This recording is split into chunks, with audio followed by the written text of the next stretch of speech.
अस्सलाम वालेकुम जी। उम्मीद करता हूँ सब लोग खैरियत से होंगे।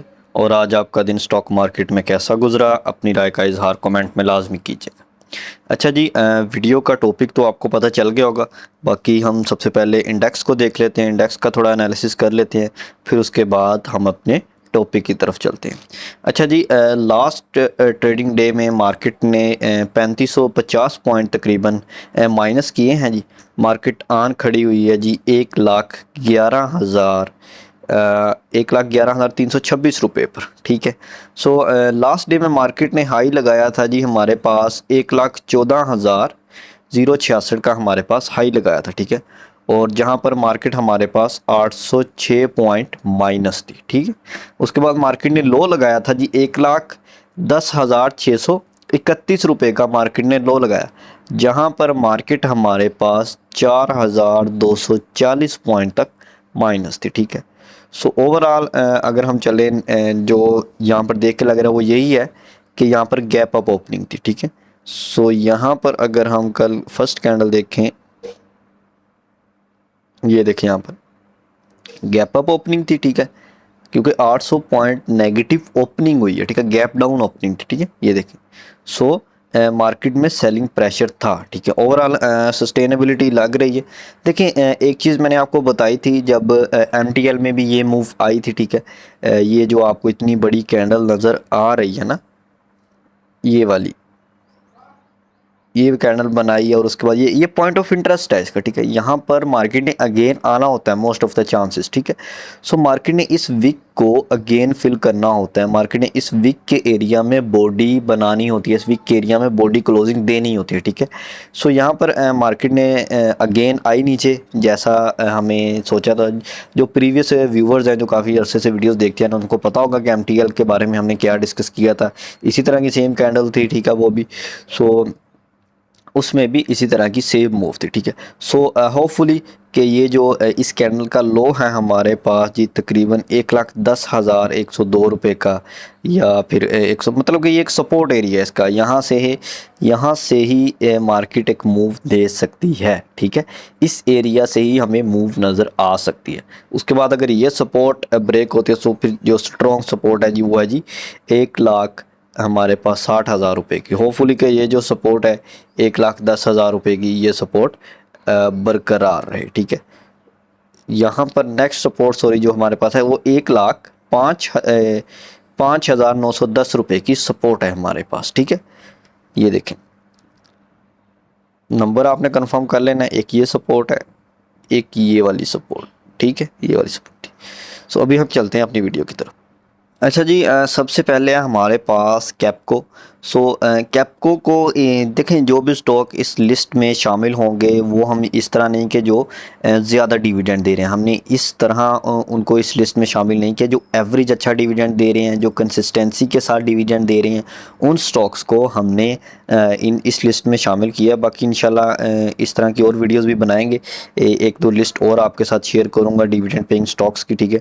सो उनमें से आप जो भी मतलब कि लॉन्ग टर्म के लिए लेकर चलना चाह रहे हैं स्टॉक मार्केट को, या जो देखें इसमें जो स्ट्रेटजी होती है ना डिविडेंड पेइंग स्टॉक में, अगर आप काम करना चाह रहे हैं, मेरे ख्याल से जो इसमें सबसे अच्छी स्ट्रेटजी होती है वो ये होती है कि आप मंथली एक अमाउंट फिक्स करें। ठीक है। आप उतनी अमाउंट हर मंथ स्टॉक मार्केट में डालते जाएं, उन डिविडेंड पेइंग स्टॉक्स में डालते जाएं जिनमें आप काम करना चाह रहे हैं। ठीक है। सो इस तरह आपकी वो इंक्रीज़ होती रहेगी, आपको डिविडेंड भी आता रहेगा और उसके बाद आपका जो रिटर्न है वो भी आपको मिलता रहेगा। यहाँ पर हम चलते हैं जी इसके वीकली के चार्ट में। ठीक है। वहाँ पर इसकी सिचुएशन देखते हैं, काफ़ी डाउन है जी। ठीक है। सो यहाँ पर वीकली के चार्ट में इसका हमारे पास एक गैप एरिया था जिसको ये इसने फिल कर लिया। ठीक है। यहाँ पर गैप फिल है, उसके बाद ये नीचे गैप है। अगर तो सर ये हमारा अगर आप कह लेंगे 28.80 को ब्रेक करता है, सो फिर आप 27, उसके बाद 26.6550 की रेंज को मार्क करके रखें। ठीक है। अदरवाइज़ जो चांसेस हैं वो ये भी हैं कि ये यहाँ से भी हमें मूव दे सकता है। ठीक है। तो डिविडेंड पेइंग के पॉइंट ऑफ व्यू से आप थोड़ी थोड़ी इसमें इन्वेस्टमेंट करते रहें, अगर आप डिविडेंड के पॉइंट ऑफ व्यू से इसमें काम करना चाह रहे हैं। ठीक है। नेक्स्ट है जी हमारे पास फातिमा फर्टिलाइज़र। सो इसमें 79 की क्लोजिंग है। ओवरऑल ये भी डाउन आया क्योंकि मार्केट डाउन है, सो हमें मोस्टली स्टॉक डाउन आते हुए नज़र आएंगे और सपोर्ट लेवल्स पर नज़र आएंगे, ठीक है। सो ये भी डिविडेंड के पॉइंट ऑफ व्यू से अच्छा स्टॉक है। देखिए डिविडेंड पेइंग स्टॉक में मैंने पहले भी बताया कि हमने वो स्टॉक उठाने हैं, ये नहीं कि कोई बहुत ज़्यादा डिविडेंड दे रहे हैं हमने उनको नहीं उठाना। हमने वो स्टॉक उठाने हैं जो कंसिस्टेंसी के साथ डिविडेंड दे रहे हैं, ठीक है, और जिनकी डिविडेंड यील्ड साथ साथ बढ़ सकती है, जिनकी डिविडेंड यील्ड साथ साथ बढ़ेगी, ठीक है। हमने वो स्टॉक उठाने हैं, वो स्टॉक उनमें काम करना है, ठीक है। जो भी अब मैंने जो आपको स्ट्रेटजी बताई है कि आप मंथली थोड़ी थोड़ी अमाउंट इन स्टॉक्स में लगाते जाएं, सो इंशाल्लाह आपका एक अच्छा पोर्टफोलियो बिल्ड हो जाएगा और आपको एक बहुत अच्छा एक डिविडेंड से ही आपको मंथली अमाउंट एक बहुत अच्छी आती रहेगी, ठीक है। सो इस पॉइंट ऑफ व्यू से इसमें वो स्टॉक ऐड किए गए हैं, ठीक है। सो यहाँ पर अगर हम इसके चार्ट को देखें, थोड़ा सा लॉन्ग टर्म के पॉइंट ऑफ व्यू से वीकली चार्ट को देखते हैं। यहाँ पर वीकली चार्ट में भी हमें एक सपोर्ट नज़र आ रही है, ठीक है। ये देखें पहले भी यहाँ से ही हमें आप जाता हुआ नज़र आया, अब होपफुली के अगेन यहाँ से ही कोई अच्छी मूव नज़र आ सकती है, ठीक है। सो ओवरऑल ये एक सपोर्ट एरिया है, यहाँ पर अभी आप इसमें थोड़ी थोड़ी बाइंग कर सकते हैं। इसका अगर हम मंथली चार्ट भी देख लें, ये मंथ में इस मंथ में अभी तक इसने तकरीबन 6 रुपये नेगेटिव किए हैं, ठीक है। डिविडेंड दिया है, उसके बाद जी ओवरऑल देखें ना, आप इसकी ओवरऑल मूव चेक करें, ओवरऑल ऊपर जा रहा है ये स्टॉक, लेकिन वो थोड़ा सा एक डाउन आता है। देखें अगर आप कहेंगे स्टॉक ऊपर ही जाता रहे, ऐसा नहीं, थोड़ा डाउन स्विंग आता है, ठीक है। अब होपफुली कि यहाँ से ये निकल जाए, नहीं तो फिर ये 72 73 तक भी ये आ सकता है, ठीक है।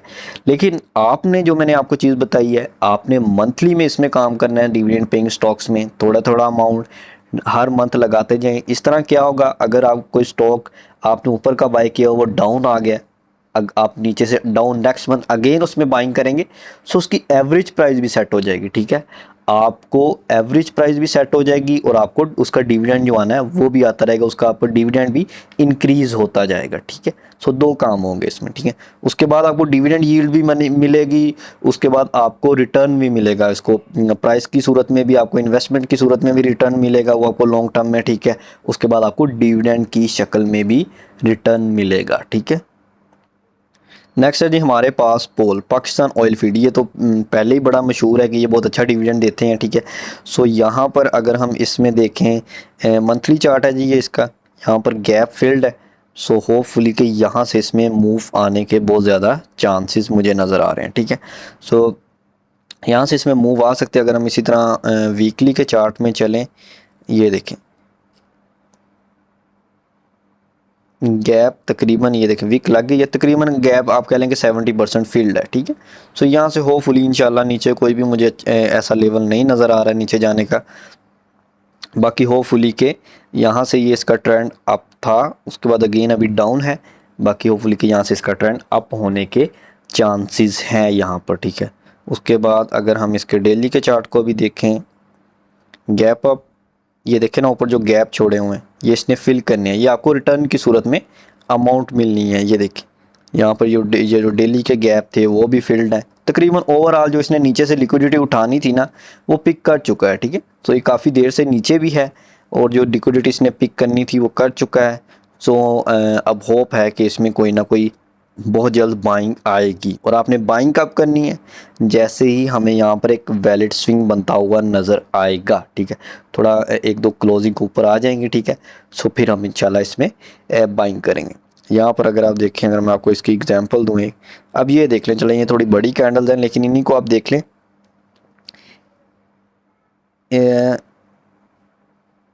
इस कैंडल को देखिए, इस कैंडल की क्लोजिंग यहाँ पर है, उसके बाद इसकी वेरी नेक्स्ट कैंडल की क्लोजिंग कहाँ है, उससे भी नीचे, ठीक है। इसी तरह होगा जब आपको एक दो तीन कैंडल की क्लोजिंग, चले तीन कर लें, ठीक है। इस तरह आपको इस कैंडल के से ऊपर इसकी क्लोजिंग, इस कैंडल से ऊपर इसकी क्लोजिंग, ठीक है।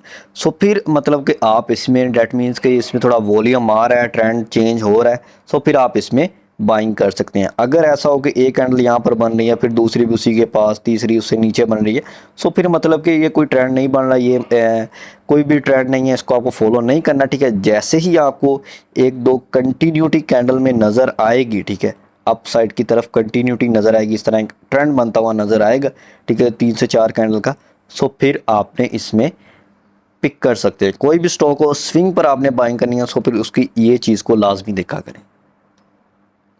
नेक्स्ट है जी हमारे पास BOP। BOP ओवरऑल डिविडेंड अच्छा देता है, 9 रुपये का शेयर है। वो अलग बात है कि ये डिविडेंड दे के इस दफ़ा काफ़ी नीचे आया है, ठीक है। अगर हम इसका प्रीवियस रिकॉर्ड चेक करें, यहाँ पर इसने डिविडेंड दिया, उसके बाद अगेन थोड़ा डाउन आया, फिर अगेन एक अप ट्रेंड स्टार्ट हुआ, ठीक है।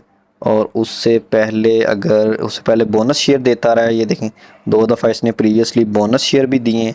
और उससे पहले जो डिविडेंड दिया है, ये देखें ना, इसकी एक साइकी है स्टॉक की, डिविडेंड देता है उसके बाद थोड़ा नीचे आता है, फिर अगेन मूव करता है, ठीक है। सो डिविडेंड देने के बाद ये स्टॉक नीचे आता है, अब इसकी एक साइकी है।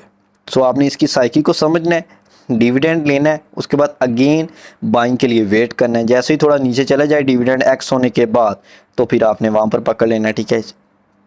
सो इस तरह हर स्टॉक का प्रीवियस ट्रेंड फाइंड करेंगे, वो डिविडेंड देता है और क्या बिहेव करता है, फिर उस तरह उसमें काम करें। बाकी ओवरऑल डिविडेंड यील्ड इसकी अच्छी है, डिविडेंड अच्छा देता है। बाकी अगर आप 2 रुपये का एक शेयर है तो कितने शेयर आपके आ जाएंगे, ठीक है, और डिविडेंड आप हिसाब लगा लें, ठीक है। सो ओवरऑल इसमें भी आपको अच्छा डिविडेंड मिल जाएगा। बाकी अगर हम वीकली बात करें, नीचे है, नीचे गैप है, ठीक है, डेली के चार्ट में भी पड़ा हुआ गैप 7.20 तक का। सो अगर तो ये सर 8.5 ब्रेक किया इसने, सो फिर 7.20 कन्फर्म है, ठीक है। अभी 8.5 की वजह से ये यहाँ पर ये सपोर्ट लेके बैठा हुआ, ठीक है। जैसे यहाँ पर 8.5 ब्रेक हुआ, सो फिर 7.20 तक मुझे कन्फर्मिटी लग रही है, 7.20 या फिर 8, ये 2 रेंजेस है ना, 8.5 के बाद 8 और 7.20, ये 2 इसकी नेक्स्ट सपोर्ट होंगी, ठीक है, ठीक है। अभी ये सपोर्ट है, उसके बाद ये, ठीक है। नेक्स्ट है जी हमारे पास FABL। फैसल बैंक ओवरऑल मैं काफ़ी अर्से से ये कहता रहा हूँ कि डिविडेंड पेइंग स्टॉक है ये। अगर आपने डिविडेंड के लिए इन्वेस्टमेंट करनी है, डिविडेंड के लिए करनी है, सो फिर ये जो स्टॉक मैंने आपको बताए हैं ना, ये एक इसमें है पोल शेयर है, जो कि जिसकी प्राइस आई थिंक थोड़ी ज़्यादा है, 500 का शेयर है। बाकी ओवरऑल जो जितने भी शेयर बताया मेरे ख्याल से वो इतने महंगे भी नहीं है, ठीक है। वो आप अच्छी क्वांटिटी उसमें बाय कर सकते हैं। देखिए, डिविडेंड आपको मिलता है नंबर ऑफ शेयर्स के ऊपर, ठीक है। नंबर ऑफ शेयर आपके पास जितने होंगे उतना आपको डिविडेंड में, अगर 2 रुपये पर शेयर है, तो आपके पास 1 शेयर होगा तो आपको 2 रुपये डिविडेंड मिलेगा, ठीक है। सो जो लो क्वांटिटी होती है, ठीक है, जो लो प्राइस का शेयर होता है, वो आप ज़्यादा शेयर बाय कर सकते हैं, ठीक है, और उसमें आपको ज़्यादा डिविडेंड मिल सकता है, ठीक है। सो इस लिहाज से ये सारा बनाया गया है, ठीक है। बाकी ओवरऑल ये, अगर आप इस स्टॉक की ओवरऑल बात करें ना, ये स्टॉक रुका हुआ है काफ़ी अर्से से, ठीक है। ये देखिए आप, इसी रेंज में है, और इसी रेंज में भी खड़े ने 3 दफ़ा डिविडेंड दे चुका है ये स्टॉक, ठीक है। 3 दफ़ा इसने इसी रेंज में डिविडेंड दे दिया, ठीक है। सो यहाँ पर आप नीचे से इसको बाय करें, ऊपर सेल करें, ठीक है, यहाँ पर ये भी आप कर सकते हैं, और उसके बाद 3 दफ़ा आप डिविडेंड भी इंजॉय करें इसमें, ठीक है। सो इसमें इंशाल्लाह ये इस रेंज से निकलेगा। बाकी ओवरऑल ये बहुत अच्छा शेयर है, ये मैं आपको बता दूं। ऊपर से अभी अपनी ये सपोर्ट रेंज में भी है, ठीक है। ये जिस बॉक्स में अभी ये घूमता रहता है ना, रेक्टेंगुलर बॉक्स में, सो ये अभी उसी की सपोर्ट रेंज में है, ठीक है। सो यहाँ पर आप इसे भी पिक कर सकते हैं डिविडेंड के लिए, थोड़ा थोड़ा इसको पिक करते रहें जितने भी स्टॉक्स आपको बताए हैं, ठीक है। सो इंशाल्लाह इसमें आपको लॉन्ग टर्म में बेनिफिट होगा, ठीक है। सो होपफुली कि वीडियो आपको अच्छी लगी होगी। बाकी अगर किसी किस्म का कोई क्वेश्चन हो, सो आप मुझे व्हाट्सएप पर मैसेज कर सकते हैं। बाकी व्हाट्सएप चैनल को लाजमी फॉलो करिए, डेली के बाय सेल आपको वहाँ पर ही मिलते हैं। ओके जी, अल्लाह हाफिज़।